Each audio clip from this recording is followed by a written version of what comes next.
we mentioned golf briefly. It seems like an unusual transition based on what you do. I mean, you're there in Chicago in front of all those people and they're screaming.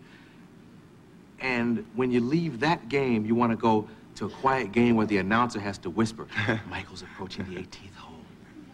Let's grab the 9-iron. It's a lot different. It is, but I think, as you said, coming from a situation where you got 18,000 people yelling at you and screaming for you, it's a very familiar atmosphere. So it's easy for you to perform. But then you go and do another profession that is very quiet. It's just you. Any mistakes, it's just you. You don't have to blame your teammates or anybody. It's just you. And I guess that arouses my competitive juices, just to be out there by myself and control everything. Yeah. And you still want to do that as a pro when you leave basketball? Yeah, I do. A lot of people say I couldn't do it, which is more energy for me to try to do it. You know, it just drives me. When people say I can't do anything, that means I'm gonna certainly try to achieve it even harder. Do you have special clubs because of your height? No. Well, they're ½ inch longer, but nothing really. My big hands, I have to have big grips, but other than that, it can be standard clubs. Yeah. I've had the pleasure of being involved with Magic Johnson for this charity we do every year, National Negro College Fund gets the money. You know, you've played in it. Mm-hmm. And I noticed something, and I've noticed it when I sit in the forum on the floor, but I noticed it even more when I was able to coach. You all talk a lot.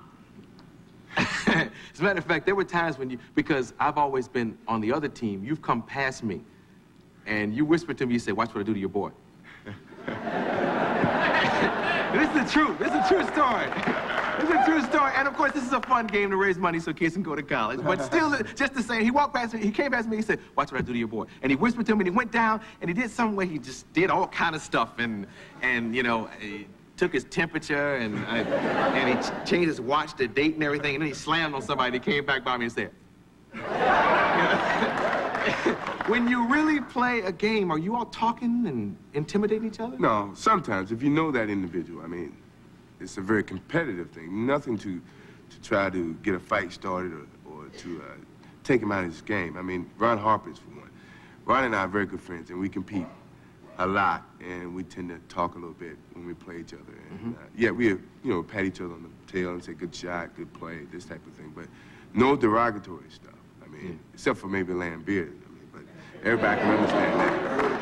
Now, what do you say to Lambeer that you don't say to Harper? Well, okay, what would some other guy who's not sitting on the couch with me tonight say to Lambeer that you don't say to Ron Harper? I mean, you don't want me to say those words. Oh, okay, maybe not. Maybe not.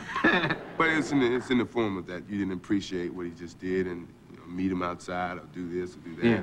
Or, that type of thing. So he's a tough, hard player that you actually you get angry at sometimes. Everybody does. I mean, it's a common thing. If anybody, if you had 273 professional athletes here, professional basketball player, and you say who's the dirtiest player in the NBA, I say 95%. I say Lambeer or Larry Bird. Really? Yeah. Wow. And what does dirty consist of? Holding, pulling, hard fouls. Lambeer is very, very dirty in terms of, you can see Lambeer. He doesn't jump well. Yeah. He can't block a shot. Yeah. So, this is true. I mean, this is not to be knocking him, but you got, let's say myself on the break and he's on the break. He's not gonna block my shot. Right.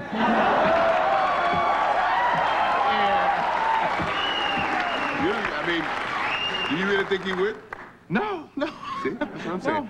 So to see him coming at me with full steam ahead, I mean, it's only to knock me over, knock me off balance. Can't block my shot. I already said that. I got Air Jordans on. He's got to do something.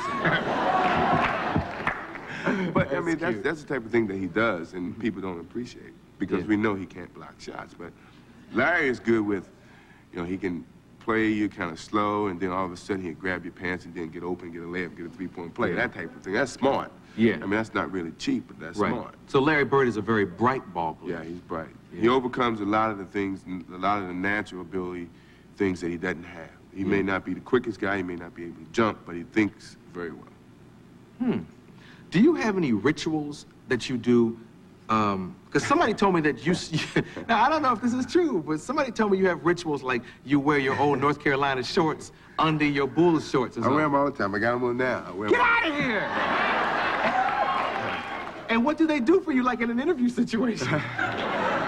It's just a sense of home, North Carolina, the university, what it meant to me, actually. It gave me an opportunity to be here, to be a lot of places.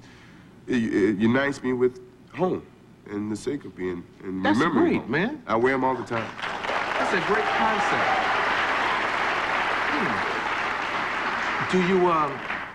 Do you miss Doug Collins, your ex-coach? I do, a little bit. I mean, a lot of people try to make it as though I fired Doug, which was totally ludicrous. I didn't have anything to do with it. But we were establishing a good relationship because Doug was a player in the league, and he knew a lot of things that I was going through. Yeah. And he could prevent or, help me get through those situations. So, now I miss that a little bit because Phil was back earlier. I mean, he was back in those wildflower days, the peace and that type of thing. But he's a good person to be around because he's very relaxed. He has that attitude that, hey, just go out and play, enjoy yourself, and don't put pressure on you. And Doug was good with helping me through situations because he's been through it. Well, a ball player as great as you are, as valuable as you are, if you say, I want Doug, wouldn't he be there? I mean, couldn't you make them keep him? Yeah, but I can go in there and say, I want $5 million. That don't mean they're going to give it to me.